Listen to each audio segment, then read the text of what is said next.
Decía don Manuel Machado: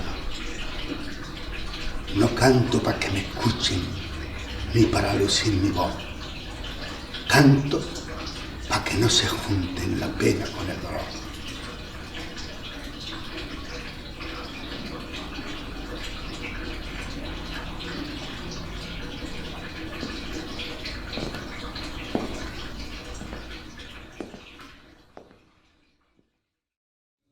En esos tiempos tan infames era difícil supervivir y de todas maneras, familias como nosotros que no teníamos nada, pues figúrate, en aquellos momentos tan complicadísimos, pues cada uno buscaba la vida como podía y yo, como tenía o creía tener una cierta facilidad para, por lo menos con mi modo de cantar, buscarme un dinerillo, pues yo vivía en la calle al salto mata, naturalmente, aprovechando cualquier coyuntura mínima para ahí está mi fandango, ahí está mi cante por verdiales, ahí está mi malagueña. Bueno, aprendiendo de todo el mundo. Es tanto lo que te quiero, que me siento entre tus manos como barro de alfarero. Mi padre fue cantador en un tiempo muy complicado, en un tiempo glorioso, porque cuando se habla de épocas doradas del flamenco, ¿a qué nos referimos? Nos referimos en razón a los artistas, a la categoría de los cantadores que nos tocan vivir. En este momento se habla de una época dorada del flamenco, de Manuel Torres, de Antonio Chacón, pero es que a la par de ellos había otros que cantaban muy bien, llámese Fosforito el Viejo, y además había otra época, como era la de Silverio. Con la de Silverio había otro, el Nitri, había el Fillo, había otro tipo de... Y era una época maravillosa que aún recordamos, aunque no tengamos una referencia sonora, pero está en la historia que dice, y hay cantes que tienen nombre de aquellos cantadores, las cabales de Silverio, y hay una historia de Silverio donde Silverio cuentan que era un hombre arrogante, poderoso, que además iba solo, daba recitales y anunciaba a que mejor cantara una serrana mejor que él, por ejemplo, le daban no sé qué 1000 pesetas, que era una fortuna en aquel tiempo. Claro, nadie cantaba mejor que Silverio. Bueno, quiero decirte, hablamos, entonces en esa época tan maravillosa y tan extraordinaria de principio del siglo XX, donde estaban esos cantadores tan poderosos, pues era difícil, era muy difícil a los que no llegaron a alcanzar ese grado de reconocimiento. Y mi padre era uno de ellos. Entonces, bueno, eso fue de todo. Piconero en Sierra Morena, cantador, lo intentó. Y el hombre, pues, por los problemas que tenía, pues, bebía. Y yo lo recuerdo siempre muy generoso. Cuando tenía 2 reales, 2 pesetas al bolsillo, invitaba a todo el mundo. Cuando tomaba 2 copas, se pasaba la vida saludando a la gente, dando abrazos a todo el mundo. Una maravilla, era un tío muy querido, muy popular, además en mi pueblo. Aunque él era de aquí de Posadas, de Hornachuelos, porque él llegó allí a Puente Genil por los años... no sé, quizás en los años 20 algo, o antes, llegó siendo muy jovencito. Era único hijo único, y yo conocí a mi abuela Dolores, que era también cantiñaba. Yo la conocí, pero ella murió en el 44. Sí, yo la conocí a ella, pero rubia, guapa, muy joven, porque era muy joven. Y con los ojos claros, era mi abuela en aquel tiempo, yo la recuerdo muy joven, claro, porque y además, pero bueno, quiero decirte que también cantineaba, la escuché tararear, como cantaba mi hermana, como cantaba mi madre maravillosamente bien.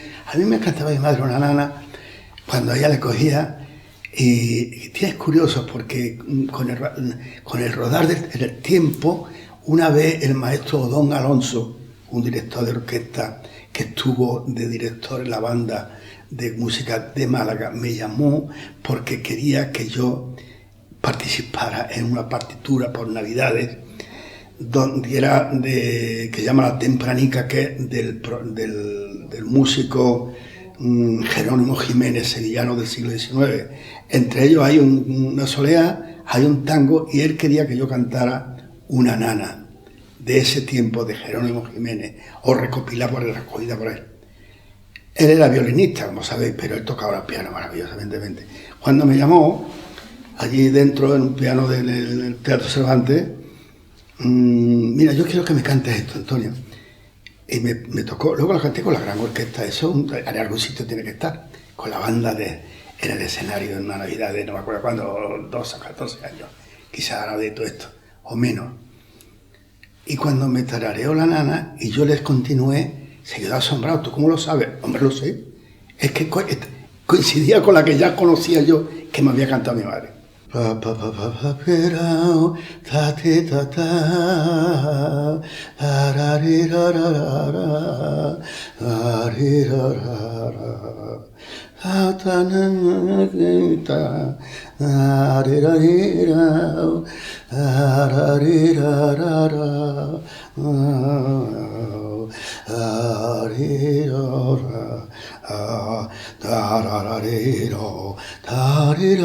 Bueno, tengo voz para eso, además la voz horrorosa, ni tengo tono siquiera. Más o menos, no tiene que ver, esto es horroroso. Yo he escuchado otras nanas, hay otra nana, una nana de Falla, pero no tiene que ver con esta. Esta es muy tierna, y esta es de ese autor sevillano llamado Jerónimo Jiménez, que tenía un montón de músicas maravillosas, entre ellas el baile de Luis Alonso, que en el intermedio del baile de Luis Alonso recoge lo del Vito, que dice que es un baile popular del folclore cordobés, antiquísimo, pero hace un cuerpo maravilloso para entrar, meter esa parte del Vito por el tiempo de bulería. Bueno, abrevio.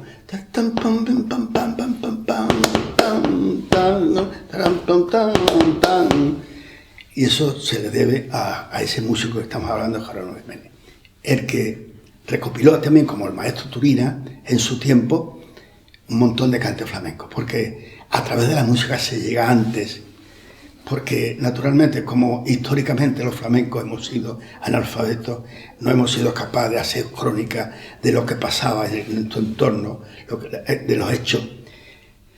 Sin embargo, está en la música, se llega mucho antes, porque la música está ahí. Yo era el niño de Genil fuera, cuando cantaba fuera, porque soy de Puente Genil, como tú sabes. Pero en mi pueblo era el niño de Fosforito, porque yo cantaba. Sin embargo, a mis hermanos la conocían por su nombre: Amador, Miguel, Dolores, Carna, Francisco. Era un montón. Bueno, yo era el quinto varón y, como ustedes saben, ya tengo un montón de años, 1000 y pico. No, mi padre a mí no me interesó nunca como cantor, verás tú, no me interesó. Cuando yo ya conocí a mi padre, cuando yo tenía conocimiento de mi padre ya era un cantador que ya no cantaba. Cantaba cuando tomaba 4 copas, hacíamos compadre un gustador, cantaba, y tomándome otra copa, una vez que me llevé en mi casa, cantaba por soleá, y lo conocía a los 4 amigos, aquellos amigos que tenía él, que tenía muchos, pero vamos, cuando se encontraba con 2 copillas, en determinados momentos lo escuchaba y me agradaba escucharlo, pero no, yo no aprendí de mi padre, yo he aprendido de otra gente, bueno, mucha gente que me he encontrado en los caminos, El Seco, Juan Hierro, Malos Pelos, gente de mi pueblo, y lo que he escuchado de todo el mundo, de otra gente como el Pepe de Álora, cuando yo estuve de niño chiquitito en Málaga, en la venta terraza, o de tantísima gente como el Pena Padre, que yo lo conocí, o Adolfo el Cuchillero, o Diego el Perote, que me hablaba de latín y me contaba, y te tengo que decir un cante esto de hacia ti nada más, porque eso, no sé cuánto, y bueno, y yo me lo llevaba con un magnetofón allí a la farola, a un sitio donde no hubiera muchos coches para grabarle, y me cantineaba con una voz ya mínima, pero las cosas hemos aprendido de todo el mundo, naturalmente, de todo el mundo y reflexionando, que es muy importante. Yo estaba cantando en una sala de fiesta llamada el Pai Pai, que tenía cuartos para cantar. Una vez, estando cantando por Seguirilla, siento que me corre la sangre. Y es porque se me habían operado del estómago y perdí mucha sangre. Y claro, entre la mala alimentación, yo ya una pensión, ya era finales de se me terminaba el servicio militar ya dentro, pero en ese tiempo resulta que cumple, que me da, mira, a tu casa. Y yo lo que hago es que, como yo trabajaba en Cádiz, aún estando de soldado, pues yo tengo una pensión y tal, o sea, donde tú no estás cansado, no te levantas o no vas a comer, no sé cuánto. Si encima tienes una pérdida de sangre, ten en cuenta que una operación en los años 53, las técnicas y todo, tiene que ver, ¿no? Y llevado, o quizás por eso, cogí una anemia y esa anemia me hizo perder las facultades. Naturalmente me quedo sin voz, pero sin voz y sin fuerza y todo.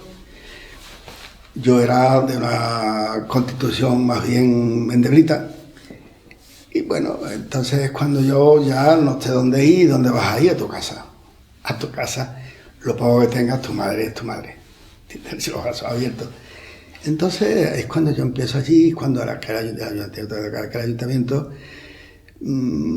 se compadece y piensa que, bueno, que yo no podía perderme como artista y que si no podía ser cantado tenía que ser guitarrista, y es cuando me compran la guitarra y es cuando me comprometen a un profesor para que me dé clase, y donde yo espero hasta las 3 de la mañana a que me den media hora de clase, porque no me daba más de media hora o un cuarto de hora, que el hombre cerraba a las 3 y a las 3 recogía, a las 4 de la mañana iba a mi casa con mi guitarrita y con la memoria de lo que me había puesto. Bueno, es sacrificio, hay que tener un espíritu, hay que tener capacidad, tienes que dotarte la naturaleza de una determinada predisposición, porque si no, con lo durísimo que es esto que te cuento, yo no hubiera sido ni cantado ni nada. Entonces, bueno, es cuestión de voluntad. Y entonces cada uno es un mundo. Por eso la pasión de cada uno, pues el alma de cada artista es única. Esa queda con el que ha hecho. Por eso es verdad que se aprende a tocar la guitarra y a bailar y a cantar. Lo que no puedes enseñar es el alma, que es personal. Entonces, de los 20 o 100 o 40 cantadores, por muy bien que cante, no tiene que ver. Una cosa es que cantarán bien técnicamente, pero si no han nacido con la capacidad esa de proyectar, de compartir, de entrega, es difícil. Con el vapor de mi aliento empaño yo los cristales y escribo las iniciales de este amor que a nadie cuento y que ni tú misma sabes. Y fue como yo, poquito a poco, aunque no había la abundancia suficiente, pero bueno, uno cuando es joven puede con todo lo que le echen. Cuando yo aprendí las primeras posturas y ya me sonaba cosita, por soledad, empezaba a sonar por inercia, yo tarareaba, iniciaba cante, bueno, parece que me iba a recuperar, no estaba pleno, pero bueno, sonaba. Y es cuando en la primavera del 56 aparece aquel anuncio glorioso donde anunciaban el concurso nacional de cante grande, Córdoba, mayo del 56. Y yo me apunté a los 4 grupos, a todos los cantes. Bueno, porque yo me hacía tanta falta que si no ganaba, yo quería ganar las pesetillas que tanta falta me hacían. Y tuve la fortuna de ganar los 4 primeros premios. Yo seguía siendo Antonio de Genil. Lo propio, la niña de la Puebla, el niño de Marchena, era lo normal. Salvo excepciones, era así. Y yo llevaba a mi pueblo como bandera, pero cuando yo gano en Córdoba, aquella noche de la final en el Gran Teatro que me tocó Niño Ricardo, hay una foto de todo el mundo con el Niño Ricardo al lado, a la izquierda. Ahí está Salazar, Antonio Cuchara, el Paimogo, Niño Vélez, toda la gente. El Seco mayor, el Seco viejo cantador, que yo había escuchado mucho en mi pueblo, a él y a otro cantador, Juan Hierro. Este era mayor que Juan Hierro. Juan Hierro era de 1990 y algo. Y este era del 1880. El tío ya ahí, en el 56, ya tenía 76 años. Y bueno, cuando uno de mi pueblo, un favorito, a un periodista que le hizo gracia, o le sorprendió el nombre, porque en mi pueblo a mí me han llamado siempre Fosforito. Entonces hubo un periódico que salió una portada enorme, Fosforito, por aquello de los 4 premios Fosforito o César o nada. Salió otros periódicos que toman de ese. Hay una revolución de mi nombre como Fosforito y me quedo con Fosforito, que es como me llamaban siempre en mi pueblo. Desde entonces sigo de Fosforito. Un empresario muy importante, que además había sido empresario de toros, que llevó a Antonio Molina, llamaba a Lara, me contrató, me montó un espectáculo propio con los ganadores de los segundos premios del concurso y otros artistas más, claro, había que complementar un espectáculo de variedades, y se llamó Festival de Cante Grande, y salí de nuevo con mi pasión, que ha sido siempre el teatro, haciendo todos los pueblos del mundo, especialmente Andalucía. Bueno, y de ahí pues a Sevilla a la Alameda. Yo vivía en la calle Antonio Susillo, está pegado a la Alameda, allí conozco a Manolo Sanlúcar, que vivía en la calle Oviedo, que ya no existe, una calle sin salida. Me iba por las tardes con él, allí conocí a Juan Mojama, a María La Moreno, a Vallejo, lo conocí antes del 44, pero vamos, me sentaba con él antes en el Bar Plata, en esta ocasión, ya en el 56, en el Bar Las Maravillas de la Alameda de Hércules. De allí iban los majarones, Isidoro, el dueño de los majarones, aficionado maravilloso, que tenía montañas de discos de todo el mundo, de pizarra de todos los cantadores antiguos, hasta tenía un cilindro de una cantadora que llamaba la hija de Paco, la Serrana, hija de Paco La Luz, cantador de Jerez, en cilindro, había que tener aparato para oírlo, ¿no? Y bueno, allí conocí, y de allí hacía cosas de la venta, me llevaba a la venta antequera, me llevaba en Las Maravillas, que era un sitio con cuartos para cantar, o en los majarones mismo.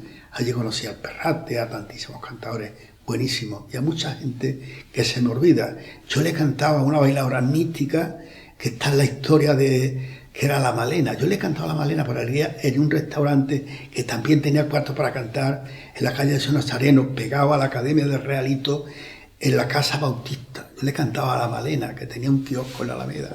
Ya la mujer muy mayor. Yo recuerdo por esos años, del año 50 y algo. De allí me llamaron para Madrid para debutar en la zarzuela con una bailarina que era Mariemma. Mariemma tenía un espectáculo precioso donde hacía las dos partes, lo mismo que hacía Pilar López, que bailaba flamenco y bailaba de zapatillas. Allí conocí a uno que llamaban, no me acuerdo el nombre, llamaban Coge Trenes, cantado malagueño, cantaba muy bien las Javeras, y allí conocí a un guitarrista que llamaba González, pero no recuerdo ahora, y Alberto Vélez, que era marido de Raquel Lucas, una bailadora que era comadre de Antoñita Moreno. A mí me gustaba la guitarra, nunca la dejaba, tocaba una cosita. Cuando yo llegué a Madrid en el 57, después de salir con Mariemma, yo vivía a la calle Libertad, y yo me contrató Radio Madrid, cuando en un programa de Bobby de Glanel, yo hacía un programa de flamenco toda la semana, que daban 800 pesetas, que era un buen dinero. De entonces, bien, mientras tanto, en el del Teatro La Zarzuela, cuando terminé con Mariemma, allí me había visto Alfonso Camorra, que era el dueño del Corral de la Morería, que tenía un restaurante llamado Riscá, que me daba espectáculos, donde tocaba Serranito siendo un chiquillo, en el Corral de la Morería, y de allí, como yo estoy tan inquieto, allí conocí a todo el mundo, ¿no? Naturalmente, a cantar ya de mi edad y de algo menos y o algo más, como puede ser Jarrito, como puede ser La Paquea, un poco más chica que yo, pero yo con ella había grabado ya con Phyllis, en el 56 mismo, a tantísima gente, ¿no? Y de allí formé el espectáculo con 14, hay que echarle valor, 14 personas, el 95% mujeres, porque los únicos hombres que íbamos era el guitarrista, un bailador y yo, el 90 y no sé cuántos, y nos fuimos a Oriente casi 2 años, año y pico.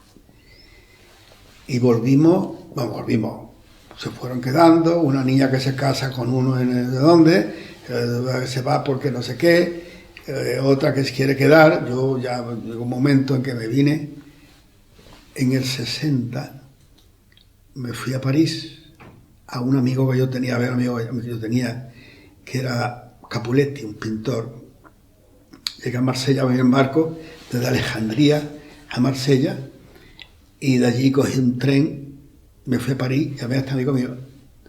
No tenía a nadie, estaba sola, mi hermana, mi padre y mi madre vivían en Madrid. Y allí me quedé un mes en París con Capuletti. Al lado de Capuletti, yo vivía en una pensión que tenía allí. Me volví a Madrid y nada más llegar enseguida montamos Jarrito y yo con Juanito Barea, que ya lo conocía, había estado con él en otros espectáculos, y con otra gente, un espectáculo en el Circo Price, en el Teatro Price, y en enero de 61 debutamos en el Teatro Circo Price, un espectáculo donde dimos la vuelta a todo el mundo. Empezamos por Castilla y León, dimos la vuelta a España y terminamos en Puerto Real, a no sé cuánto tiempo después de una tournée larguísima. Bueno, yo no sé hasta dónde quieres tú que yo te siga contando. Es verdad, dice el fandango, de ilusión también se vive. Qué verdad es el fandango. Y yo me duermo soñando con nuestro amor imposible y me despierto llorando. No hace tanto, uno que trabajaba en radio, de aquellos que jubilaron, que cuando reestructuraron Radio Nacional, me mandó un puñado de horas de grabaciones directo. El directo tiene otro calor que no la grabación.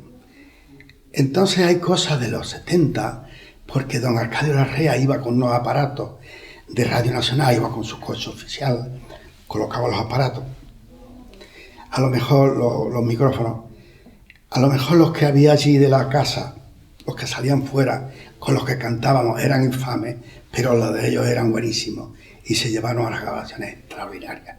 Y tienen el calor del aplauso y tienen todo eso. Yo, como he dicho antes, no me satisface un disco solo. Siempre me quedan cosas que podía haber repetido. No es tanto lo bien que yo quisiera, como lo hubiera hecho, pero ya no tenía ni fuerza ni tiempo para rectificar. Entonces han pasado y están ahí. Entonces yo haría una composición, yo cogería de uno y haría un disco ideal, que tengo que hacerlo algún día. Este hombre me pidió que yo eligiera 30 cantes de esas 6 horas que me mandó de grabaciones, en cintas. Yo soy incapaz de escuchar Fosforito 6 horas. Entonces nunca me puse. Pero entonces digo, no, hazlo tú. Entonces él eligió una cosa y lo publicó Radio Nacional de una manera... Bueno. Y entonces, pues, como él quería el permiso del guitarrista no sé qué y no sé cuánto, desgraciadamente Manolito Rubio había muerto, Paco me dijo, tú lo que quieras, me llamó desde México, Paco de Lucía, pero entonces puso 2 cosas de Paco y no tantas, porque quería tener el permiso. Hombre, no, si te lo ha dicho Paco, no, es que Paco graba con no sé quién, y a lo mejor, no, hombre, no, si esto es del 70 de Universal, cuando Paco no tenía nada que ver con toda esta gente, ahora que te digo. Bueno, la cuestión es que el disco que él hizo no es el que a mí me gusta, porque hay a lo mejor 6 peteneras, o hay 3 gritas, no tiene que ver. El que yo haría, entonces no hay un mejor disco. Hay cantes bien hechos en algunos discos, o en muchos discos, y yo estoy por hacer la composición de 1 o 2 buenos recopilados de todo lo que tengo grabado. No me quedaría con ninguno o me quedo con todos, porque todos tienen algo bueno.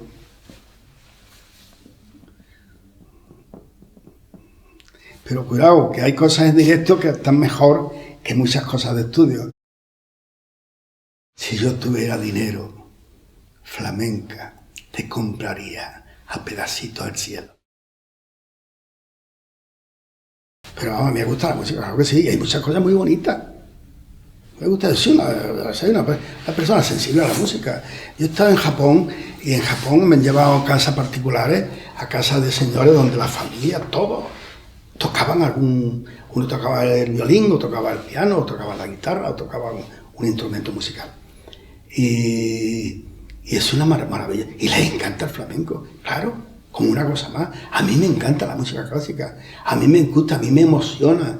Pero claro que sí, y los músicos españoles, hablo yo de los grandes músicos españoles, que son comparables a los europeos, y te estoy hablando de Falla, o te estoy hablando de Turina, o te estoy hablando de Albeni, que es maravillosa, etcétera, etcétera, claro. No, yo soy una esponja, a mí me encanta. Otra cosa es lo que yo hago. Lo que yo hago es para vivir, pero con lo que he vivido y he mantenido, y he criado una familia y le he dado estudios universitarios a todos mis hijos. Bueno, es lo que he hecho, pero bueno, yo he mantenido una familia haciendo lo que yo hago, pero eso no significa que a mí me guste solo esto y yo esté cerrado solo en esto. Yo puedo ser el más flamenco del mundo, pero me gusta la música en general. Yo estoy abierto a los sones más hondos o menos hondos según se mire.